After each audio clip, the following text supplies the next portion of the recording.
Libro Hechos de los Apóstoles, capítulo 51. Un fiel subpastor. En el libro de los Hechos de los Apóstoles se hace poca mención de la última parte del ministerio del apóstol Pedro.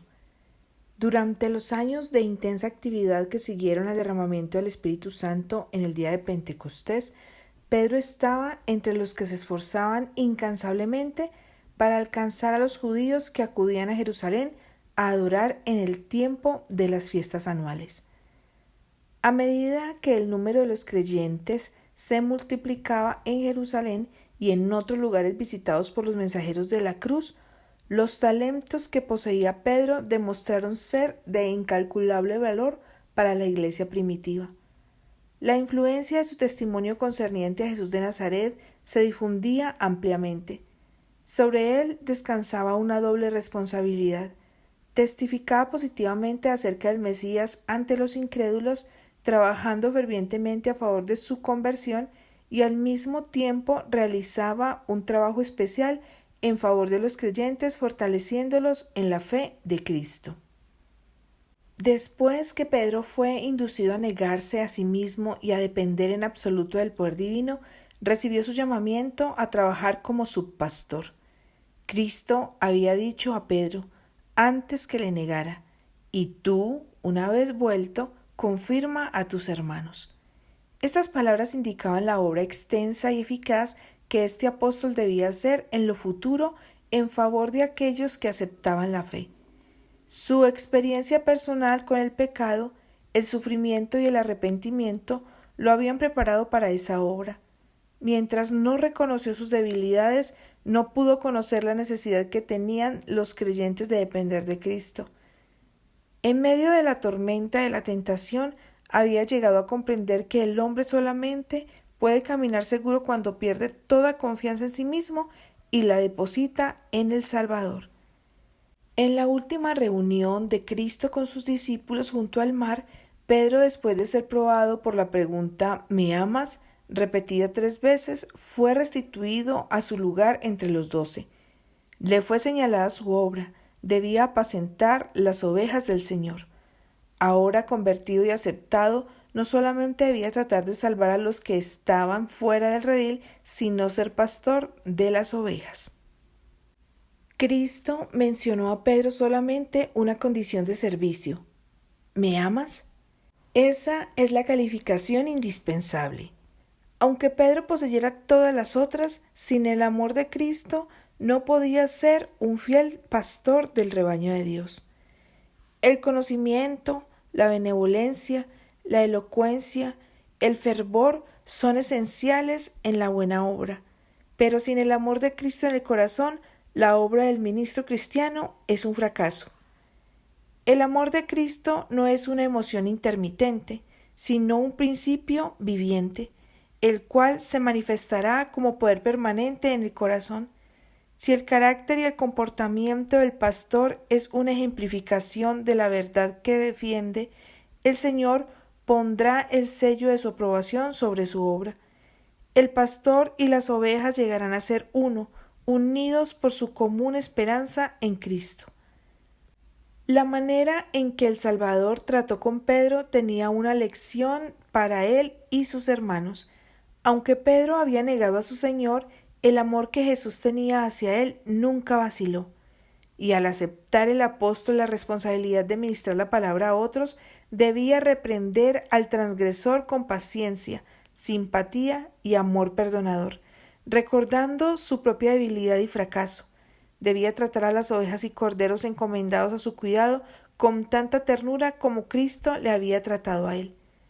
Los seres humanos, ellos mismos entregados al mal, tienden a tratar duramente a los tentados y a los que yerran.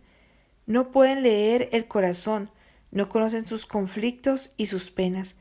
Tienen necesidad de aprender a dar la reprensión que encierra amor, el golpe que hiere para curar y la amonestación que comunica esperanza.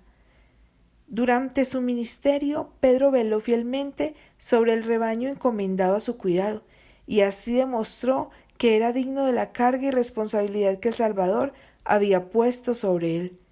Siempre exaltaba a Jesús de Nazaret como la esperanza de Israel y el Salvador de la humanidad.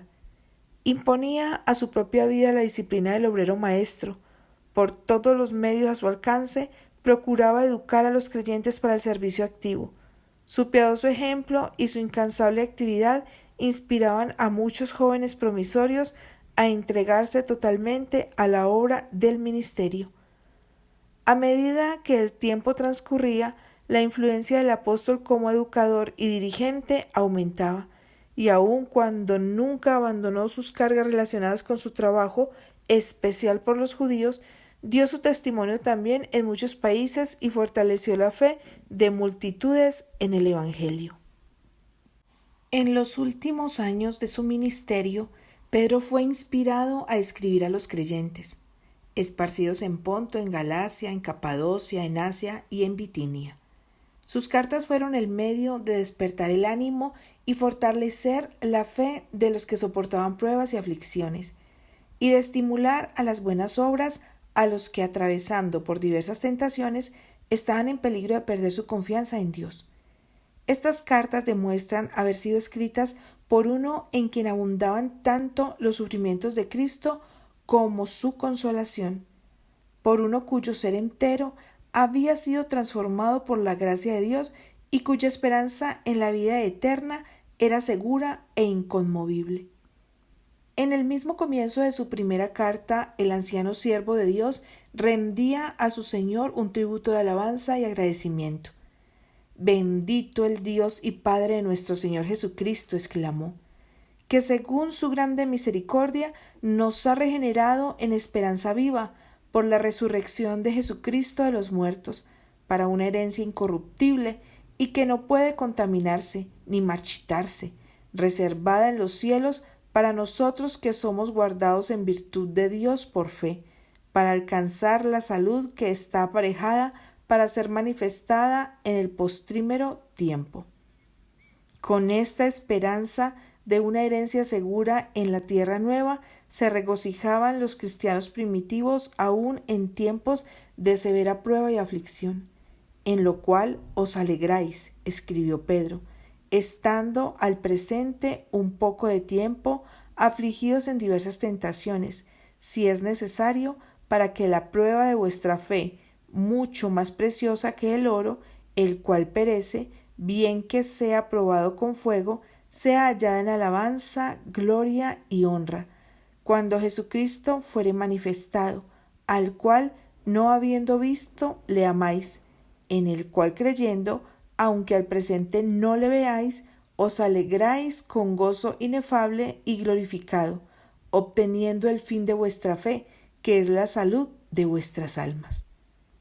Las palabras del apóstol fueron escritas para instrucción de los creyentes de todas las épocas y tienen un significado especial para los que viven en el tiempo cuando el fin de todas las cosas se acerca.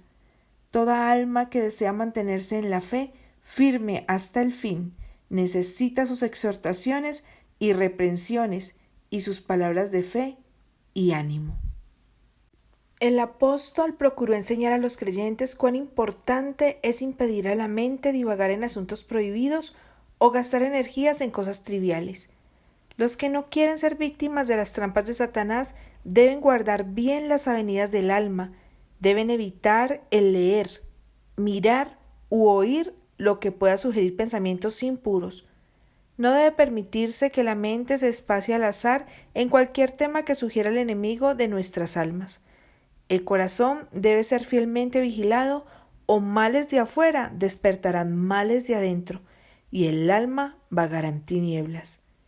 Por lo cual escribió Pedro, teniendo los lomos de vuestro entendimiento ceñidos con templanza, esperad perfectamente en la gracia que os es presentada cuando Jesucristo os es manifestado, no conformándoos con los deseos que antes teníais estando en vuestra ignorancia, sino como aquel que os ha llamado es santo, sed también vosotros santos en toda conversación, porque escrito está, sed santos, porque yo soy santo. Conversad en temor todo el tiempo de vuestra peregrinación, sabiendo que habéis sido rescatados de vuestra vana conversación, la cual recibisteis de vuestros padres, no con cosas corruptibles como oro o plata, sino con la sangre preciosa de Cristo, como de un cordero sin mancha y sin contaminación, ya ordenado de antes de la fundación del mundo, pero manifestado en los postrimeros tiempos por amor de vosotros, que por él creéis a Dios, el cual le resucitó de los muertos y le ha dado gloria, para que vuestra fe y esperanza sea en Dios. Si la plata y el oro fuesen suficientes para conseguir la salvación de los hombres, cuán fácilmente podría ser efectuada por aquel que dice: mía es la plata y mío el oro. Pero el transgresor puede ser redimido solamente por la sangre preciosa del Hijo de Dios. El plan de salvación está basado en el sacrificio. El apóstol Pablo escribió: porque ya sabéis la gracia de nuestro Señor Jesucristo, que por amor de vosotros se hizo pobre, siendo rico, para que vosotros por su pobreza fueseis enriquecidos. Cristo se dio a sí mismo para poder redimiros de toda iniquidad y ofrece como bendición suprema de la salvación la dádiva de Dios, que es vida eterna en Cristo Jesús, Señor nuestro. Habiendo purificado vuestras almas en la obediencia de la verdad, por el Espíritu, en caridad hermanable sin fingimiento, continúa Pedro, amaos unos a otros entrañablemente de corazón puro. La palabra de Dios, la verdad, es el medio por el cual Dios manifiesta su Espíritu y su poder. La obediencia a ella produce fruto de la calidad requerida, amor no fingido de los hermanos. Este amor es de origen celestial y conduce a móviles elevados y acciones abnegadas. Cuando la verdad llega a ser un principio permanente en nuestra vida, el alma renace, no de simiente corruptible, sino de incorruptible, por la palabra de Dios que vive y permanece para siempre. Este nuevo nacimiento es el resultado de haber recibido a Cristo como la palabra de Dios. Cuando las verdades divinas son impresas sobre el corazón por el Espíritu Santo, se despiertan nuevos sentimientos y las energías hasta entonces latentes son despertadas para cooperar con Dios. Así sucedía con Pedro y sus condiscípulos. Cristo es el revelador de la verdad al mundo. Por él, la simiente incorruptible, la palabra de Dios, fue sembrada en el corazón de los hombres. Pero muchas de las más preciosas lecciones del Gran Maestro fueron habladas a quienes no las entendían. Cuando después de su ascensión el Espíritu Santo trajo sus enseñanzas a la memoria de los discípulos, se despertaron sus sentidos dormidos. El significado de esas verdades iluminó sus mentes como una nueva revelación, y la verdad pura y sin adulteración se hizo lugar. Entonces la maravillosa experiencia de la vida de Cristo llegó a ser suya. La palabra dio testimonio por medio de ellos, los hombres de su elección, y proclamaron la importante verdad, y aquel Verbo fue hecho carne y habitó entre nosotros, lleno de gracia y de verdad, porque de su plenitud tomamos todos, y gracia por gracia. El apóstol exhortó a los creyentes a estudiar las Escrituras para que por medio de un adecuado entendimiento de ellas pudiesen realizar una segura obra para la eternidad.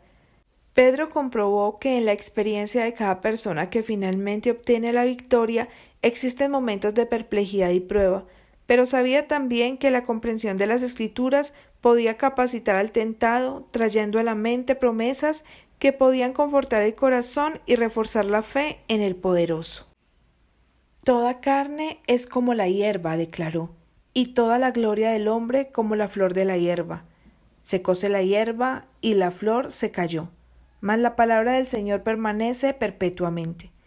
Y esta es la palabra que por el Evangelio os ha sido anunciada, dejando pues toda malicia y todo engaño y fingimientos y envidias y todas las detracciones. Desead como niños recién nacidos la leche espiritual, sin engaño, para que por ella crezcáis en salud, si empero habéis gustado que el Señor es benigno. Muchos de los creyentes a quienes Pedro dirigió sus cartas vivían en medio de paganos y su permanencia en la verdad dependía mucho de que permaneciesen fieles a la alta vocación de su profesión. El apóstol les manifestó claramente sus privilegios como seguidores de Cristo Jesús.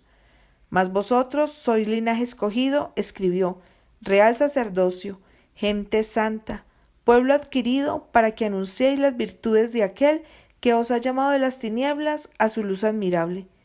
Vosotros, que en el tiempo pasado no erais pueblo, mas ahora sois pueblo de Dios, que en el tiempo pasado no habíais alcanzado misericordia, mas ahora habéis alcanzado misericordia. Amados, yo os ruego como extranjeros y peregrinos, os abstengáis de los deseos carnales que batallan contra el alma, teniendo vuestra conversación honesta entre los gentiles, para que en lo que ellos murmuran de vosotros como de malhechores glorifiquen a Dios en el día de la visitación. El apóstol delineó claramente cuál debía ser la actitud de los creyentes hacia las autoridades civiles. Sed, pues, sujetos a toda ordenación humana por respeto a Dios, ya sea al rey como a superior, ya a los gobernadores como de él enviados para venganza de los malhechores y para loor de los que hacen bien, porque esta es la voluntad de Dios, que haciendo bien hagáis callar la ignorancia de los hombres vanos, como libres, y no como teniendo la libertad por cobertura de malicia, sino como siervos de Dios. Honrad a todos, amad la fraternidad, temed a Dios, honrad al Rey. A los que eran siervos les amonestó: sed sujetos con todo temor a vuestros amos, no solamente a los buenos y humanos, sino también a los rigurosos. Porque esto es agradable, explica el apóstol, si alguno a causa de la conciencia delante de Dios sufre molestias padeciendo injustamente. Porque ¿qué gloria es si pecando vosotros sois abofeteados y lo sufrís? Mas si haciendo bien sois afligidos y lo sufrís, esto es ciertamente agradable delante de Dios. Porque para esto sois llamados, pues que también Cristo padeció por nosotros, dejándonos ejemplo, para que vosotros sigáis sus pisadas, el cual no hizo pecado, ni fue hallado engaño en su boca, quien cuando le maldecían no retornaba maldición, cuando padecía no amenazaba, sino remitía la causa al que juzga justamente, el cual mismo llevó nuestros pecados en su cuerpo sobre el madero, para que nosotros, siendo muertos a los pecados, vivamos a la justicia, por la herida del cual habéis sido sanados, porque vosotros erais como ovejas descarriadas, mas ahora habéis vuelto al pastor y obispo de vuestras almas. El apóstol exhortó a las mujeres creyentes a ser virtuosas en su conversación y modestas en su vestuario y conducta, el adorno de las cuales, aconsejó, no sea exterior con encrespamiento del cabello y atavío de oro, ni en compostura de ropas, sino el hombre del corazón que está encubierto, en incorruptible ornato de espíritu agradable y pacífico, lo cual es de agradable estima delante de Dios. La lección se aplica a los creyentes de todas las épocas, así que por sus frutos los conoceréis. El adorno interior de un espíritu manso y pacífico es inestimable. En la vida del verdadero cristiano, el adorno exterior estará siempre en armonía con la paz y santidad interiores. Si alguno quiere venir en pos de mí, dijo Cristo, niéguese a sí mismo y tome su cruz y sígame. La abnegación y el sacrificio caracterizarán la vida del cristiano. Una evidencia de que el gusto se convirtió se verá en el vestuario de todo aquel que anda en el camino allanado para los redimidos del Señor. Es correcto amar lo bello y desearlo, pero Dios desea que primero amemos y busquemos las bellezas superiores que son imperecederas. Ningún adorno exterior puede ser comparado en valor o belleza con aquel espíritu agradable y pacífico, el lino finísimo, blanco y limpio, que todos los santos de la tierra usarán. Estas ropas los harán hermosos y deseables aquí y en el futuro serán su distintivo de admisión en el palacio del rey. Su promesa es: y andarán conmigo en vestiduras blancas, porque son dignos. Mirando hacia adelante con visión profética a los tiempos peligrosos en los cuales estaba por entrar la Iglesia de Dios, el apóstol recomendó a los creyentes afrontar con firmeza las pruebas y sufrimientos. Carísimos, escribió, no os maravilléis cuando sois examinados por fuego, lo cual se hace para vuestra prueba. Las pruebas constituyen parte de la educación en la escuela de Cristo para purificar a los hijos de Dios de las escorias terrenales, porque Dios está dirigiendo a sus hijos. Se presentan las experiencias angustiosas. Las pruebas y los obstáculos constituyen métodos elegidos por Él como disciplina y condiciones para el éxito. Aquel que lee el corazón de los hombres conoce sus debilidades mejor que ellos mismos. Ve que algunos tienen cualidades que dirigidas correctamente pueden ser usadas para el adelantamiento de su obra. En su providencia conduce esas almas en medio de diferentes condiciones y variadas circunstancias para que puedan descubrir los defectos que ellos mismos no reconocían. Les da oportunidad de vencer esos defectos y prepararse para servir a Dios. A menudo permite que ardan los fuegos de la aflicción para purificarlos. El cuidado de Dios por su herencia es constante. No tolera que venga aflicción alguna sobre sus hijos, a no ser aquellas que son esenciales para su bienestar presente y eterno. Purificará a su iglesia como Cristo purificó el templo durante su ministerio terrenal. Todo lo que el Señor trae sobre su pueblo en forma de prueba y aflicción es para que puedan adquirir una piedad más profunda y mayor fortaleza para llevar adelante los triunfos de la cruz. Tiempo hubo en la experiencia de Pedro cuando no estaba dispuesto a ver la cruz en la obra de Cristo. Cuando el Salvador hizo saber a sus discípulos sus inminentes sufrimientos y muerte, Pedro exclamó: Señor, ten compasión de ti, en ninguna manera esto te acontezca. La compasión hacia sí mismo, que no le permitía seguir a Cristo en el sufrimiento, sugirió su protesta. Fue para este discípulo una lección amarga que aprendió lentamente. El saber que el camino de Cristo en la tierra pasaba por la agonía y la humillación. Pero en el calor del horno de las pruebas tuvo que aprender una lección. Ahora, cuando su cuerpo, una vez activo, estaba agobiado por el peso de los años y el trabajo, podía escribir: Carísimos, no os maravilléis cuando sois examinados por fuego, lo cual se hace para vuestra prueba, como si alguna cosa peregrina os aconteciese. Antes bien, gozaos de que sois participantes de las aflicciones de Cristo, para que también en la revelación de su gloria os gocéis en triunfo. Al dirigirse a los ancianos de la Iglesia recordándoles sus responsabilidades como subpastores del rebaño de Cristo, el apóstol escribió: Apacentad la grey de Dios que está entre vosotros, teniendo cuidado de ella, no por fuerza, sino voluntariamente, no por ganancia deshonesta, sino de un ánimo pronto, y no como teniendo señorío sobre las heredades del Señor, sino siendo dechados de la grey. Y cuando apareciere el príncipe de los pastores, vosotros recibiréis la corona incorruptible de gloria. Los que ocupan la posición de subpastores deben ejercer una diligente vigilancia sobre la grey del Señor. No debe ser una vigilancia dictatorial, sino una que tienda a animar, fortalecer y levantar. Ministrar significa más que sermonear.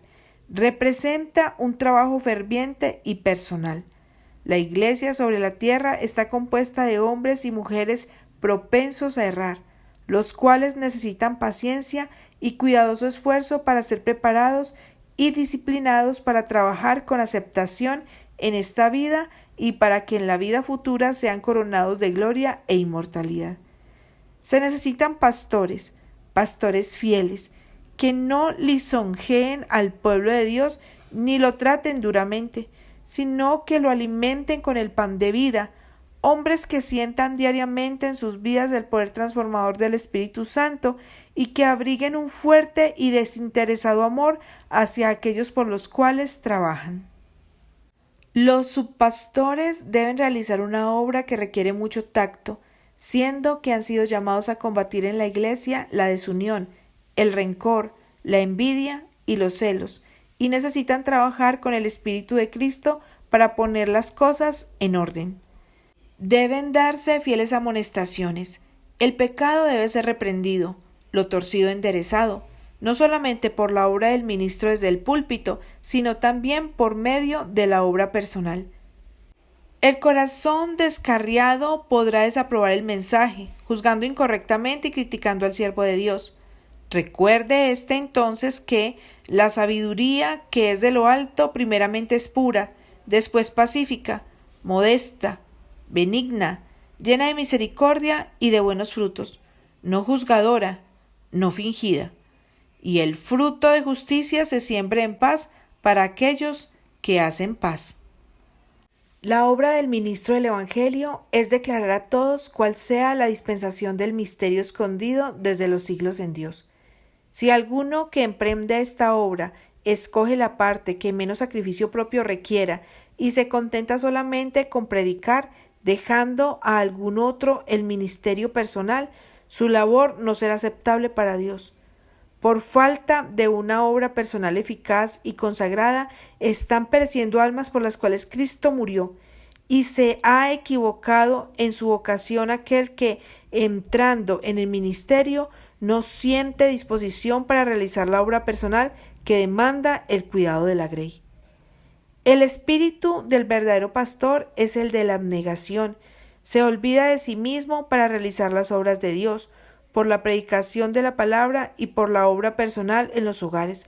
Se entera de sus necesidades, sus tristezas y sus pruebas, y cooperando con el gran sustentador, compartirá sus aflicciones, consolará sus penas, aliviará sus almas hambrientas y ganará sus corazones para Dios. En esta obra el ministro es asistido por los ángeles del cielo, y él mismo es instruido e iluminado en la verdad que lo hará sabio para la salvación. En relación con su instrucción para los que tienen puestos de responsabilidad en la Iglesia, el apóstol señala algunos principios generales que deben ser seguidos por todo el que es miembro de ella. Los miembros jóvenes del rebaño son instados a seguir el ejemplo de sus mayores en la práctica de la humildad cristiana. Igualmente, mancebos, sed sujetos a los ancianos y todos sumisos unos a otros, revestidos de humildad. Porque Dios resiste a los soberbios y da gracia a los humildes. Humillaos, pues, bajo la poderosa mano de Dios, para que Él os ensalce cuando fuere tiempo, echando toda vuestra solicitud en Él. Porque Él tiene cuidado de vosotros. Sed templados y velad, porque vuestro adversario el diablo, cual león rugiente, anda alrededor buscando a quien devore, al cual resistid firmes en la fe. Pedro escribió eso a los creyentes en un tiempo de pruebas especiales para la Iglesia. Muchos eran participantes de los sufrimientos de Cristo y pronto la Iglesia habría de pasar por un periodo de terrible persecución. En el plazo de unos pocos años, muchos de los que se habían ocupado como maestros y dirigentes de la Iglesia habrían de sacrificar sus vidas por el Evangelio. Pronto, lobos crueles penetrarían, no perdonando el rebaño. Pero ninguna de esas cosas debía desalentar a aquellos cuyas esperanzas se cifraban en Cristo. Con palabras de aliento, Pedro dirigió las mentes de los creyentes de las pruebas presentes y escenas futuras de sufrimiento a una herencia incorruptible y que no puede contaminarse ni marchitarse. El Dios de toda gracia, oró fervientemente Pedro, que nos ha llamado a su gloria eterna por Jesucristo, después que hubiereis un poco de tiempo padecido, Él mismo os perfeccione, confirme, corrobore y establezca. A Él sea gloria e imperio para siempre. Amén.